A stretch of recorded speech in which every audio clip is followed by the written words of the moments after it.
ಚಲನಚಿತ್ರ ಪ್ರಶಸ್ತಿ ಪ್ರದಾನ ಸಮಾರಂಭ. ಈ ಸಮಾರಂಭದಲ್ಲಿ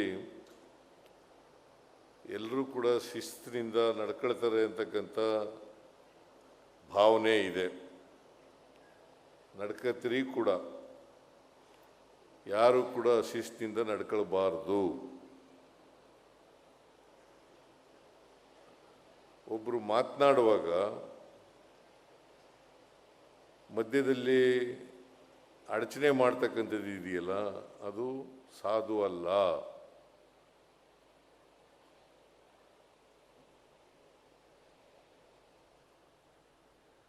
ನಾನು ಇದ್ರ ಬಗ್ಗೆ ಹೆಚ್ಚು ಮಾತಾಡಕ್ಕೆ ಹೋಗಲ್ಲ. ಇಲ್ಲಿ ಆಗಮಿಸಿರ್ತಕ್ಕಂಥ ಎಲ್ಲ ಚಲನಚಿತ್ರ ಅಭಿಮಾನಿಗಳೇ, ನಟ ನಟಿಯರೇ,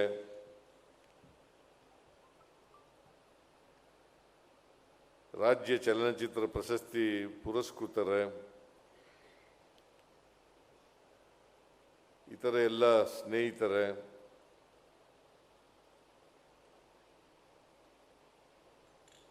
ಮಾಧ್ಯಮದ ಗೆಳೆಯರೇ,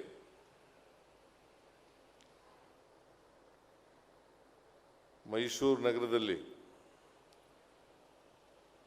ಸಾಂಸ್ಕೃತಿಕ ನಗರಿ ಅಂತ ಕರಿತೀವಿ, ಸಾಂಸ್ಕೃತಿಕ ನಗರ ಅಂತೇಳಿ ಕರಿತೀವಿ. ಇಲ್ಲಿ 2018 ಮತ್ತು 2019 ಈ 2 ವರ್ಷಗಳ ರಾಜ್ಯ ಚಲನಚಿತ್ರ ಪ್ರಶಸ್ತಿ ಪ್ರದಾನ ಸಮಾರಂಭ ನಡೀತಾ ಇದೆ. ನಿಮಗೆಲ್ಲ ಅನಿಸಿರ್ಬೇಕು, 2018, 2019 ಯಾಕೆ ಇಷ್ಟು ವರ್ಷ ಆದರೂ ಕೂಡ ಮಾಡಲಿಲ್ಲ ಅಂತಕ್ಕಂಥ ಪ್ರಶ್ನೆ ಸಾಮಾನ್ಯವಾಗಿ ಉದ್ಭವ ಆಗ್ತದೆ. ಒಂದು ಕಾರಣ, ಹಿಂದಿನ ಸರ್ಕಾರದವರು ಮಾಡಲಿಲ್ಲ.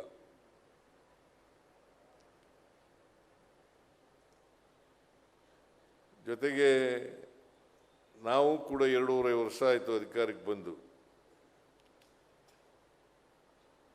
ಈ 2 ವರ್ಷಗಳಲ್ಲಿ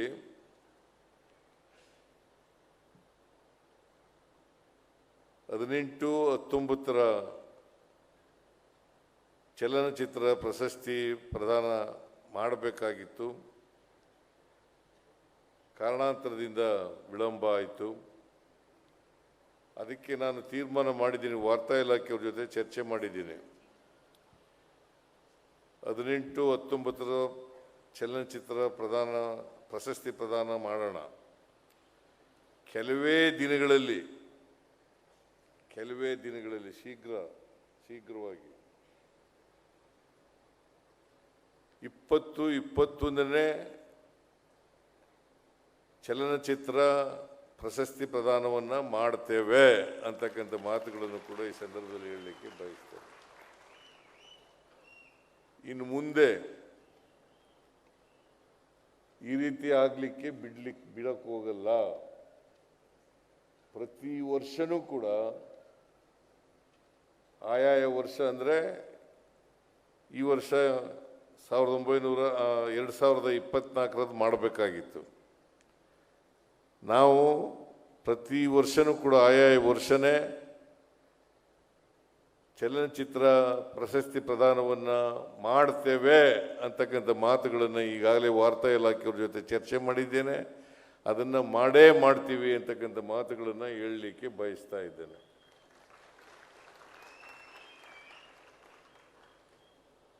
ಇದು ಆ ವರ್ಷ ಮಾಡಿದ್ರೇ ಅದಕ್ಕೆ ಅರ್ಥ ಬರೋದು. ಸುಮಾರು 5-6 ವರ್ಷ ಆದಮೇಲೆ ಪ್ರಶಸ್ತಿ ಪ್ರದಾನ ಮಾಡಿದ್ರೆ ಅದಕ್ಕೆ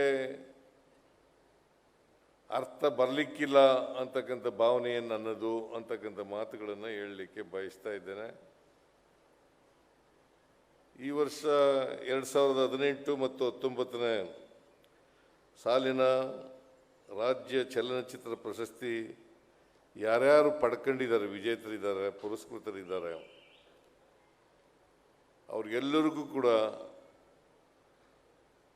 ಕನ್ನಡ ನಾಡಿನ ಜನತೆಯ ಪರವಾಗಿ, ವೈಯಕ್ತಿಕವಾಗಿ, ಸರ್ಕಾರದ ಪರವಾಗಿ ಅಭಿನಂದನೆಗಳನ್ನು ಸಲ್ಲಿಸಲಿಕ್ಕೆ ಬಯಸ್ತಾ ಇದ್ದೇನೆ. ಅವರೆಲ್ಲರಿಗೂ ಕೂಡ ನಾನು ಎಷ್ಟು ಜನ ಇದ್ದರು ಅಂತ ಕೇಳಿದೆ ಈಗ ತಾನೇ ಆಯುಕ್ತರನ್ನು. ಸುಮಾರು 80ಕ್ಕೂ ಹೆಚ್ಚು ಜನ ಇದ್ದಾರೆ ಅಂತ ಹೇಳಿದ್ರು. ಅದಕ್ಕೆ ನಾನು ಹೇಳಿದೆ, ನಾನೇ ಮೊದಲು ಮಾತಾಡ್ಬಿಡ್ತೀನಿ, ಆಮೇಲೆ ಪ್ರಶಸ್ತಿ ಪ್ರದಾನ ಮಾಡೋಣ ಅಂತ ಹೇಳಿದೆ. ಯಾಕೆಂದರೆ 80 ಜನರಿಗೆ ಪ್ರಶಸ್ತಿ ಪ್ರದಾನ ಮಾಡಿದ್ರೆ ಭಾಳ ವಿಳಂಬ ಆಗ್ತದೆ. ಆಮೇಲೆ ಭಾಳ ಜನ ಪ್ರಶಸ್ತಿ ಪ್ರದಾನ ಆದಮೇಲೆ ಹೊರಟೋಗ್ಬಿಡ್ಬೋದು.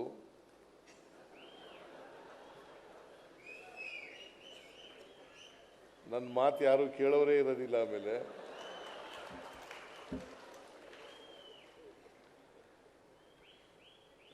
ಗೋವಿಂದ ಒಬ್ಬ ಇರ್ತಾನೆ ಅಂತ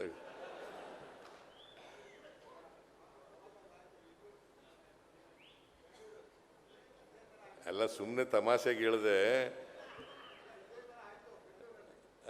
ಬೆಂಗಳೂರಿನಲ್ಲ,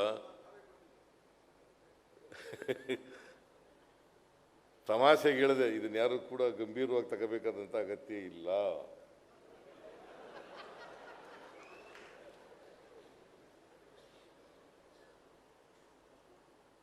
ನೀವು ಇರ್ತೀರಿ, ಭಾಳ ಜನ, ಕೆಲವರು ಹೊರಟೋಗ್ಬೋದು, ಬಹುತೇಕವಾಗಿ ಇರ್ತಾರೆ.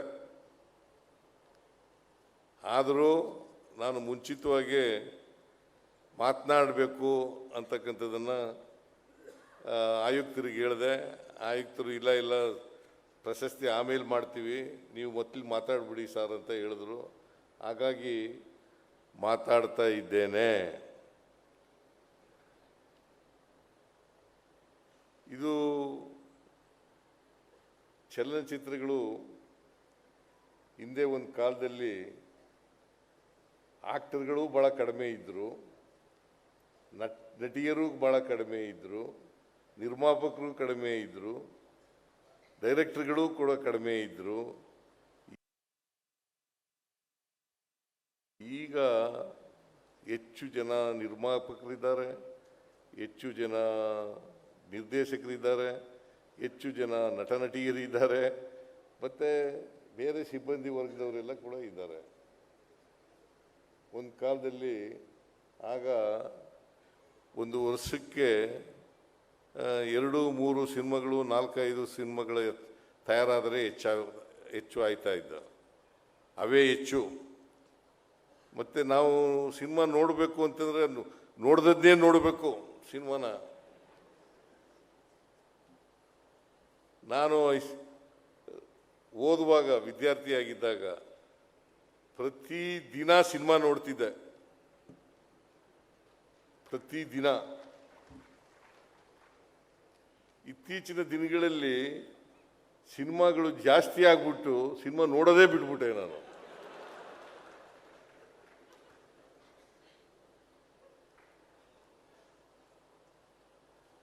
ಸೊ ಹಾಗಾಗಿ ಈಗಿನ ಸಿನಿಮಾಗಳು ಒಂದು ಮೊದಲಿದ್ದಷ್ಟು ಮೌಲ್ಯಯುತವಾದಂಥ ಸಿನಿಮಾಗಳು ಕಡಿಮೆಯಾಗಿದ್ದಾವೆ. ಸಾಮಾಜಿಕ ಕಳಕಳಿ ಇರ್ತಕ್ಕಂಥ ಚಿತ್ರಗಳು ಕಡಿಮೆಯಾಗಿದ್ದಾವೆ. ಸಮಾಜದಲ್ಲಿ ಬದಲಾವಣೆಯನ್ನು ತರ್ತಕ್ಕಂಥ ಸಿನಿಮಾಗಳು ಕಡಿಮೆಯಾಗಿದ್ದಾವೆ. ಹಾಗಾಗಿ ನಾನು ಪುರ್ಸತ್ತೂ ಇಲ್ಲ. ಎರಡನೇದು, ಈ ಕಾರಣಕ್ಕೋಸ್ಕರ ಸಿನಿಮಾಗಳನ್ನು ನೋಡೋದನ್ನು ಕಡಿಮೆ ಮಾಡಿದ್ದೀನಿ. ಭಾಳ ಅಪರೂಪ ಸಿನಿಮಾಗಳು ನೋಡೋದನ್ನು ನಾನು ಭಾಳ ಹಿಂಸೆ ಮಾಡಿ ಒತ್ತಾಯ ಮಾಡಿದ್ರೆ ನೋಡಿ, ಇನ್ನೂ ಕಾಂತಾರ ಸಿನಿಮಾ ನೋಡೋಕ್ಕಾಗಿಲ್ಲ ನನ್ನ ಕೈಲಿ.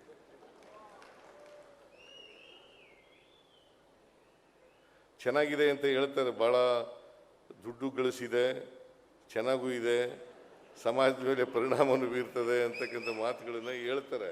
ಬಟ್ ನೋಡೋಕ್ಕಾಗಿಲ್ಲ ನನ್ನ ಕೈಲಿ. ಏನು ಮಾಡೋದು, ಸಮಯದ ಅಭಾವದಿಂದ ನೋಡಲಿಕ್ಕಾಗಿಲ್ಲ. ಒಂದಿನ ನೋಡ್ತೀನಿ.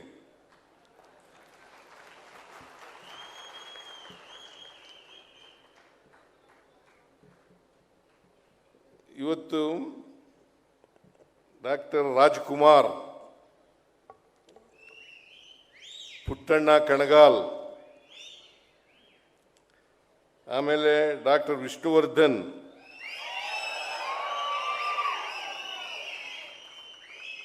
ಇವರ ಪ್ರಶಸ್ತಿಗಳಿಗೆ ಭಾಜನರಾಗಿರ್ತಕ್ಕಂಥ ಹಿರಿಯ ನಟರು, ನಿರ್ದೇಶಕರು, ನಿರ್ಮಾಪಕರು ಮತ್ತು ಅವರೆಲ್ಲ ತಾಂತ್ರಿಕ ವರ್ಗದವರಿಗೆ ಎಲ್ಲರಿಗೂ ಕೂಡ ಹೃದಯಪೂರ್ವಕವಾಗಿ ಭಾಳ ಸಂತೋಷದಿಂದ ಅಭಿನಂದಿಸುತ್ತೇನೆ. ಅವರಿಗೆಲ್ಲರಿಗೂ ಕೂಡ ಆರೋಗ್ಯ ಸಿಕ್ಕಲಿ, ಆಯಸ್ಸು ಸಿಕ್ಕಲಿ, ಆರ್ಥಿಕವಾಗಿ ಕೂಡ ಸಬಲರಾಗಲಿ ಅಂತಕ್ಕಂಥ ಮಾತುಗಳನ್ನು ಹೇಳಲಿಕ್ಕೆ ಬಯಸ್ತಾ ಇದ್ದೇನೆ. ಮತ್ತು ನಮ್ಮ ಸಿನಿಮಾಗಳು ಹೇಗಿರಬೇಕು ಅಂತಂದರೆ ಭಾಳ ಪ್ರಭಾವ ಇರ್ತಕ್ಕಂಥ ಮಾಧ್ಯಮ ಇದು. ಎಲ್ಲ ಮಾಧ್ಯಮಗಳಿಗಿಂತ ಹೆಚ್ಚು ಪ್ರಭಾವ ಇರ್ತಕ್ಕಂಥ ಮಾಧ್ಯಮ ಸಿನಿಮಾಗಳು. ಜನರ ಮೇಲೆ ಹೆಚ್ಚು ಪರಿಣಾಮವನ್ನು ಬೀರ್ತವೆ, ಸಮಾಜದ ಮೇಲೆ ಹೆಚ್ಚು ಪರಿಣಾಮವನ್ನು ಬೀರ್ತವೆ. ಅದಕ್ಕೋಸ್ಕರ ನಾವು ಎಂಥ ಸಿನಿಮಾಗಳನ್ನು ತೆಗೆದರೆ, ಎಂಥ ಮೌಲ್ಯಗಳನ್ನು ಜನರಿಗೆ ತಿಳಿಸಿದರೆ ಸಮಾಜದಲ್ಲಿ ಬದಲಾವಣೆಯನ್ನು ಕಾಣಲಿಕ್ಕೆ ಸಾಧ್ಯ ಆಗ್ತದೆ. ಅದಕ್ಕೆ ನೀವೇನು ಮಾಡಬೇಕು ಅಂತಂದರೆ, ಹಿಂದೆ ಎಲ್ಲ ಭಾಳ ಸಿನಿಮಾಗಳಿಂದ ಪರಿವರ್ತನೆ ಆಗಿರ್ತಕ್ಕಂಥದ್ದು ಕೂಡ ನಾವು ನೋಡಿದ್ದೀವಿ. ಸಮಾಜದಲ್ಲಿ ಸಿನಿಮಾ ನೋಡಿ ಭಾಳ ಪರಿವರ್ತನೆ ಆಗಿರ್ತಕ್ಕಂಥ ಜನರನ್ನು ಕೂಡ ನೋಡಿದ್ದೀವಿ. ಹೀರೋಗಳ ರೀತಿಯಲ್ಲಿ ಅದೇ ರೀತಿಯಲ್ಲಿ ಜೀವನದಲ್ಲೂ ಕೂಡ ಅಳವಡಿಸ್ಕೊಳ್ತಕ್ಕಂಥ ಪ್ರಯತ್ನ ಮಾಡಿರ್ತಕ್ಕಂಥ ವ್ಯಕ್ತಿಗಳನ್ನು ಕೂಡ ನೋಡಿದ್ದೀವಿ ನಾವು.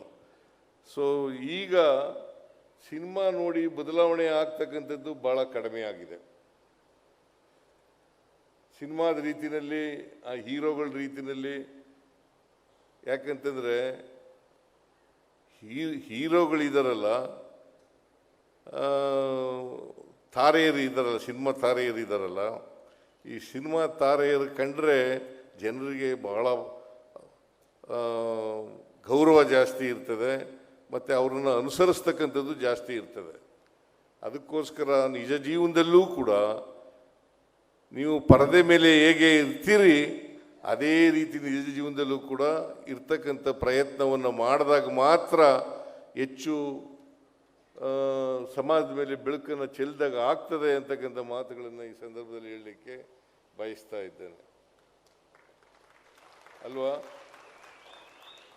ಸಿನಿಮಾದಲ್ಲಿ ಪರದೆ ಮೇಲೆ ಒಂಥರ ಇರೋದು, ಆಮೇಲೆ ನಿಜ ಜೀವನದಲ್ಲಿ ಒಂಥರ ಇರೋದು, ಹಂಗಾಗಬಾರ್ದಲ್ವಾ? ಡಾಕ್ಟರ್ ರಾಜ್ಕುಮಾರ್ ಅವರು ಸಿನಿಮಾದಲ್ಲಿ ಹೇಗಿರ್ತಾ ಇದ್ರು ಅದೇ ರೀತಿ ಜೀವನದಲ್ಲೂ ಕೂಡ ಅಳವಡಿಸ್ಕೊಳ್ತಕ್ಕಂಥ ಕೆಲಸವನ್ನು ಮಾಡಿದ್ರು. ಅದಕ್ಕೋಸ್ಕರ ಅವರನ್ನು ಎಷ್ಟು ವರ್ಷಗಳಾದರೂ ಕೂಡ ಜ್ಞಾಪಿಸ್ಕೊಳ್ತಕ್ಕಂಥ, ಸ್ಮರಿಸ್ಕೊಳ್ತಕ್ಕಂಥ ಕೆಲಸವನ್ನು ಮಾಡ್ತಾರೆ.